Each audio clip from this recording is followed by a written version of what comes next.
जय भीम नमो बुद्धाय साथियों। आज की चर्चा बुद्ध और बुद्धि का समायोजन। बुद्ध क्या है? ईश्वर होना आसान है, लेकिन बुद्ध होना बहुत कठिन है। बुद्ध पूजा नहीं, इबादत नहीं, मूर्ति नहीं, स्तूप भी नहीं है। बुद्ध ना हीनयान है, ना ही महायान है। बुद्ध अवतार भी नहीं है, ईश्वर भी नहीं है। बुद्ध केवल और केवल तार्किक बुद्धि देने वाला एक देह है, एक ऐसा देह जिसमें अष्टांगिक मार्ग और केवल 4 सत्य हैं। बुद्ध तो बुद्ध है, उसे किसी सीमा और परिधि में नहीं बांधा जा सकता, या यूं कहें कि किसी भी सीमा में बांधना गलत होगा। बुद्ध त्यागी थे और आज़ाद भी। बुद्ध इंसान थे, केवल और केवल इंसान ही थे। कटु सत्य कहने की कला में माहिर थे बुद्ध। बुद्ध ने स्वयं को भी कहा कि मैं ईश्वर नहीं हूँ। शक नहीं करते थे, सत्य को अपनाते थे। बुद्ध ना अहंकार है, ना क्रोध। बुद्ध एक राह है। बुद्ध में डिकोडिंग का गुण है। कुछ हासिल करने के लिए कुछ छोड़ना पड़ता है। बुद्ध में मुस्कुराहट थी।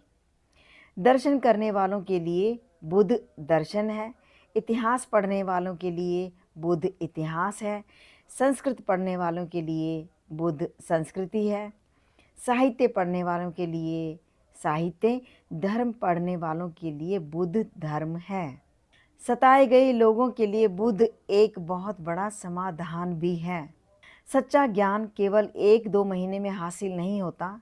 इसके लिए इंसानों को साल दर साल लगातार मेहनत करनी पड़ती है। तुम में भी एक बुद्ध है।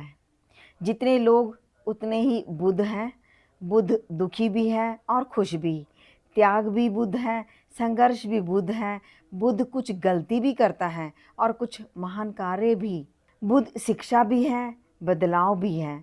दुनिया को सच से परिचित भी करवाता है बुद्ध।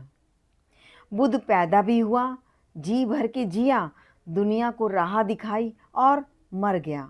बुद्ध होने का मतलब जमीनी इंसान होना है। बुद्ध होने का मतलब सीधा, सरल, सच्चा देह का होना है। जो खुद की खोज कर ले वही बुद्ध। सच्चा इंसान हमेशा याद किया जाता है, ना कि किसी खास दिन।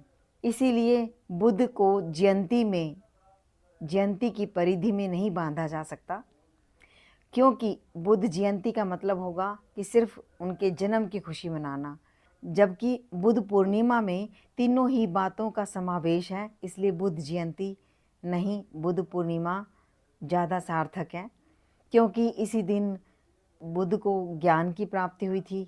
इसी दिन जन्म और इसी दिन मृत्यु, यानी महापरिनिर्वाण दिवस। बुद्ध ही ऐसे हैं जिनकी तीनों बातों का समावेश एक ही दिन में, यानी बुद्ध पूर्णिमा को होता है। बुद्ध को ईश्वर बनाना ही बुद्ध को खारिज करने जैसा है। और बुद्ध को खारिज करने का मतलब है कि अपने आपने तर्क को खारिज कर दिया। इसलिए बुद्ध एक सनातन का नाम है, और सनातन का अर्थ है जो कुछ सत्य है।